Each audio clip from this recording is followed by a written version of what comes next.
नमस्कार दोस्तों। तो आज मैं बात करने वाला हूं गुलाम वंश के अंतिम और प्रतापी राजा। अंतिम तो नहीं, अंतिम तो क्यूमर्स थे, लेकिन गयासुद्दीन बलबन की।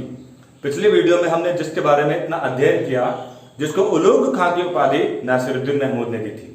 बलबन राजगद्दी पर बैठने से पहले ही अप्रत्यक्ष रूप से राजा था। ऐसा भी माना जाता है कि इसी ने जहर देकर नासिरुद्दीन महमूद की हत्या भी की। एक महत्वाकांक्षी राजा था।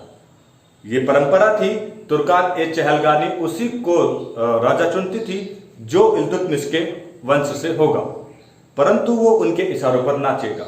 लेकिन शाही खानदान से रिश्ता जोड़ने के लिए 1249 में नासिरुद्दीन की महमूद की बेटी से बलबन ने शादी की, और 1265 में वो दौर भी आ गया जब अप्रत्यक्ष रूप से इस राजा को प्रत्यक्ष रूप से राजा बनने का अवसर मिला। इससे पूर्व ही नासिरुद्दीन महमूद के पुत्रों की भी हत्या बलबन द्वारा कर दी गई थी। नासिरुद्दीन महमूद की हत्या के बाद 1265 में सबसे शक्तिशाली तुर्क अमीरों में शामिल ये बलबन गद्दी पर बैठता है 1265 में। अब बलबन की हम अगर बात करें व्यक्तिगत तौर पर वो किस स्वभाव का था, बलबन राजतंत्र पर बड़ा भरोसा रखता था। निरंकुश शासन की उसकी प्रथा थी। उसने स्वयं को जिल्ले इलाही कहा। ध्यान से सुनिए, जिल्ले इलाही मतलब ईश्वर का प्रतिनिधि। इसका वास्तविक नाम बहाउद्दीन था। क्या? बहाउद्दीन। जिल्ले इलाही से तात्पर्य यह था कि राजा ही सब कुछ है। राजतंत्र की हम बात कर रहे हैं, राजा निरंकुश है, उस पर किसी का भी अंकुश नहीं है। राजा ही आपके लिए ईश्वर है। जिल्ले इलाही से इसका तात्पर्य यही था, यानी कि स्वयं को ही सबसे बड़ा समझता था। मसीहा भी खुद को ही समझता था। अभी आप आगामी राजा के बारे में पढ़ेंगे जो खिलजी वंश का होगा, जलालुद्दीन खिलजी। उसने प्रजातंत्र का नीति अपनाई, यानी कि प्रजा ही सब कुछ है, परंतु ये बड़ा निरंकुश शासक था। इसने कहा कि राजा की नीति पर ही चलना होगा, राजा के इशारे पर ही चलना होगा। ये बड़ा सख्त था। जब ये सिंहासन पर बैठता है तो आसपास के क्षेत्रों में निश्चित तौर पर स्वतंत्रता की धड़क तो उठेगी। मेवात के क्षेत्रों में, दिल्ली के आसपास का एक क्षेत्र, मेवात के क्षेत्र में कई लोग लूटपाट करते हैं बहुत ज्यादा। ये बड़ा परेशान हो जाता है। यहां तक कि बंगाल जाने वाले रास्ते पर भी लूटपाट होती है, जहां पर कई राजपूत लूटपाट करते हैं। देखिए, एक तो कुशल राजनीतिज्ञ है, पुराने अनुभवों का ये जानकार है। इसको पता है जब तक ये तुर्कान ए चहलगानी के अंतर्गत कार्य करेगा वो इसे आगे नहीं बढ़ने देंगे। तो सबसे पहले तो जिस सद का ये स्वयं सदस्य था तुर्कान ए चहलगानी, उसे खत्म करिए अगर राज्य आगे बढ़ाना है। तो ये क्या करता है, तुर्कान ए चहलगानी को समाप्त कर देता है। हालांकि अपने राज्य का अधिक विस्तार नहीं करना चाहता, क्योंकि सबको पता है कि मंगोल आक्रमणों से निपटना बड़ी चुनौती है। आज हम बात करेंगे बलबन के इन्हीं रवैये पर, इन्हीं नजरिए पर। चलिए पहले हम बात करते हैं मंगोल आक्रमणों पर। मंगोल के आक्रमण निश्चित तौर पर उत्तर पश्चिम से होते रहते थे। लंबे समय तक मंगोलों से इसकी लड़ाई चलती रही। हालांकि ऐसा भी माना जाता है कि अपने आरंभिक समय में इसने चुपचाप पंजाब का कुछ क्षेत्र मंगोलों को देकर शांत रखा। अपनी दिल्ली की हिफाजत के लिए कुछ क्षेत्र वहां पर देता रहा, लेकिन फिर भी नजराने पेश करता रहा। इतनी एग्रीमेंट होने के बावजूद भी इसको मंगोलों के खिलाफ हर वर्ष अभियान चलाने पड़ते थे। बड़ा परेशान हो गया था। अंत में क्या करता है, ये बड़ी बहादुरी से मंगोलों से लड़ता है और ये पंजाब का क्षेत्र तो दे देता है, हालांकि अंत में प्राप्त कर लेता है। और मुल्तान में अपने पुत्र मुहम्मद को, या मोहम्मद, कहीं पर उसको महमूद लिखा है पुस्तकों में, कहीं महमूद, उसको ये मुल्तान का राजा, मुल्तान का सूबेदार नियुक्त कर देता है। ध्यान से सुनना ना आप बातों को, ठीक। अपनी मजबूत सेना बनाने के लिए, मंगोलों से आक्रमण के लिए ये एक विभाग की स्थापना करता है, दीवान ए अर्ज नाम। ध्यान से सुनिए, ये बड़ी महत्वपूर्ण चीजें हैं। ये सैन्य व्यवस्था किस लिए? मंगोलों से आक्रमण के बचने के लिए। वहां पर ये उत्तर पश्चिमी सीमा पर कई किलाबंदी भी करता है, लेकिन महत्वपूर्ण है दीवान ए अर्ज। क्या करता है ये? पुराने सैनिकों को तो पेंशन देकर हटा देता है, जो एकता व्यवस्था थी उनको हटा देता है, एकता व्यवस्था को भी समाप्त कर देता है, और नए नौजवानों को ट्रेनिंग देकर अपनी आर्मी में रखता है। उससे क्या होता है कि जो पुराने सैनिक थे वो नाराज हो जाते हैं, वो विद्रोह की स्थिति में आते हैं। लेकिन बलबन इतना भयानक था कि विद्रोह कुचल दिया जाता है। ठीक, ऐसा इसने शुरू किया। जब ये सिंहासन पर बैठा तो ये इसने कार्य आरंभ किया मंगोलों से लड़ने के लिए। उसके बाद मैंने आपको बताया कि कुछ क्षेत्रीय पंजाब का मंगोलों को देता रहता था, और मुल्तान में इसने अपने बेटे को पहुंचा दिया। ठीक, अब मैं इसकी अगर नीतियों की बात करूं तो आमतौर पर ये कोई भी राजा सहिष्णु नहीं थे, यानी कि सभी धर्मों का समान रूप से आदर नहीं करते थे। अब क्या था, ये कोई शाही खानदान से तो था नहीं, तो इसने अपने आप को शाही खानदान से भी ऊपर दिखाने की कोशिश भी की, जिल्ले इलाही से। तो इसने अपने आप को, जो ईरान का दंत कथाओं के अनुसार प्रसिद्ध वंश था, आफ्रिया वंश, आफ्रासियाब वंश, उसका अपने आप को वंशज बताया।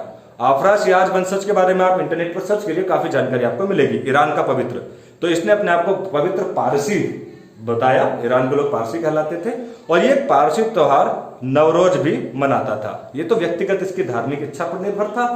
ये स्वयं लोह एवं रक्त की नीति का पालन करता था। वो कैसे? जब ये मैदान में उतरता था तो इसके पास 2 बॉडीगार्ड थे।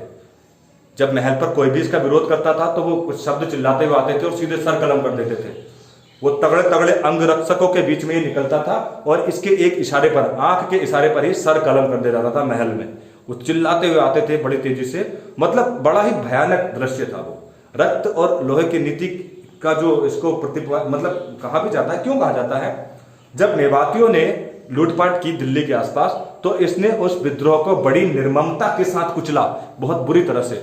जब इस क्षेत्र में लूटपाट होती थी बंगाल की तरफ भी, तो भी इसने बड़ी निर्ममता से उसको कुचला। इसने अपने विभाग में कुछ गुप्तचर भी लगाए थे। ध्यान से सुनिए, आप मेरी बात को ध्यान से सुनिए। जो अमीर तुर्क हुआ करते थे, इल्तुतमिश का उन पर भरोसा रहा करता था, परंतु बलबन ठीक इसके विपरीत है। बलबन ने गुप्तचर लगा रखे थे, क्योंकि इसने तुर्कान चहलगानी को समाप्त किया था। और अगर देखिए, अगर आप किसी अमीर सदस्य को समाप्त कर रहे हैं, हटा रहे हैं पद से, निश्चित तौर पर विद्रोह होगा। क्या उसका रिप्लाई होगा, मैं आपको बताता हूं।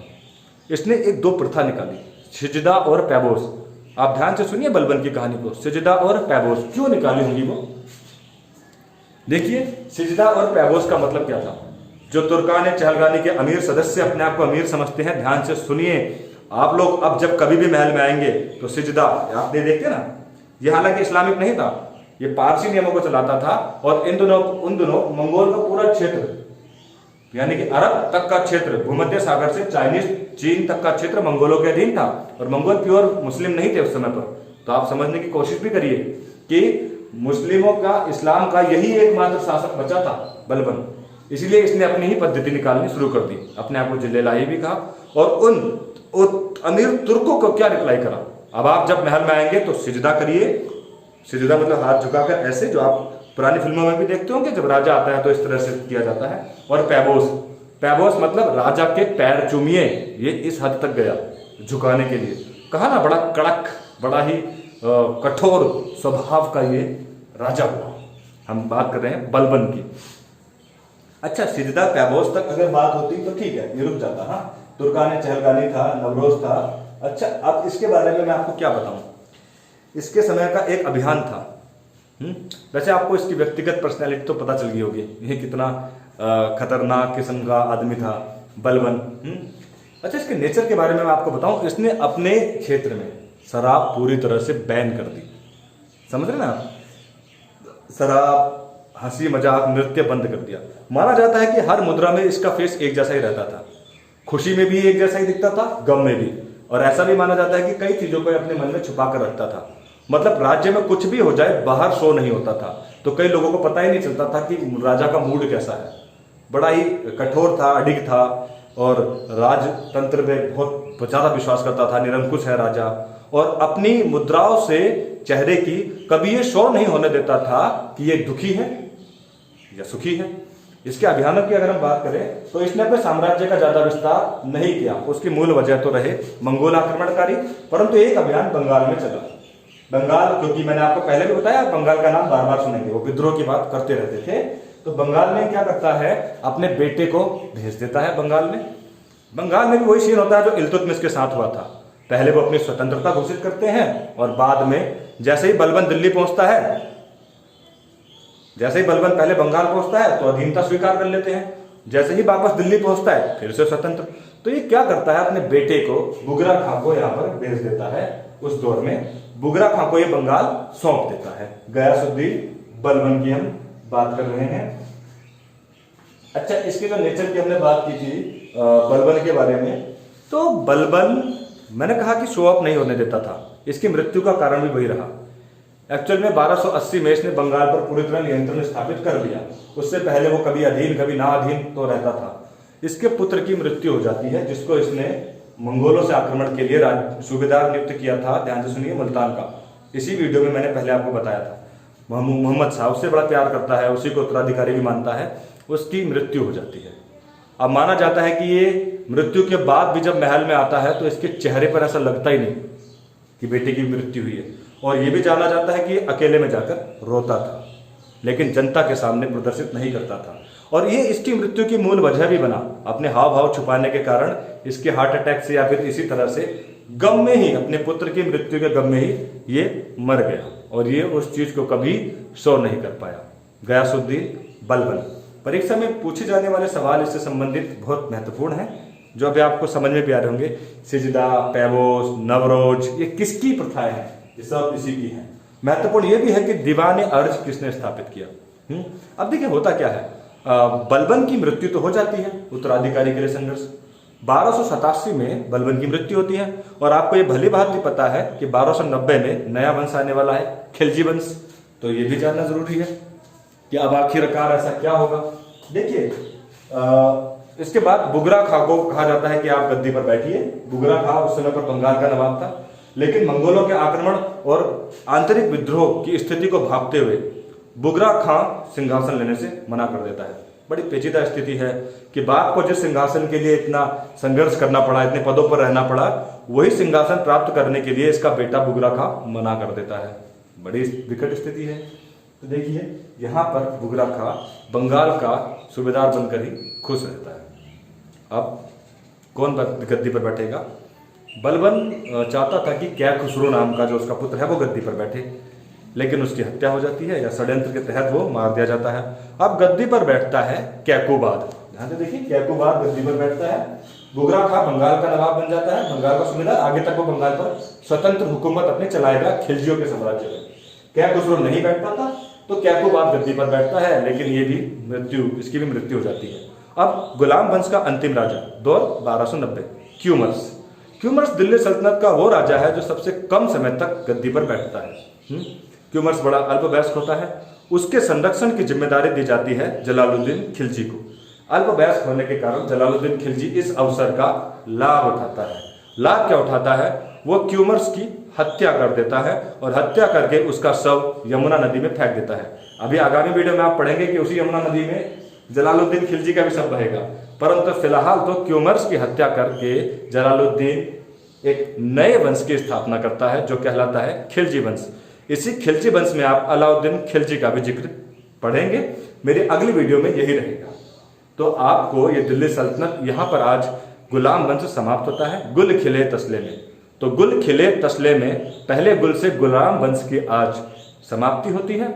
इनके प्रसिद्ध राजाओं में बलबन, इल्तुतमिश प्रमुख हैं। आपने अभी तक पूरे 3 वीडियो देख लिए होंगे, आशा करता हूं आपको अच्छे भी लगे होंगे। तो अब हम अगले अध्याय में बात करने वाले हैं खिलजी डायनेस्टी की। तब तक आप इस चैनल को शेयर करिए, सब्सक्राइब करिए। धन्यवाद।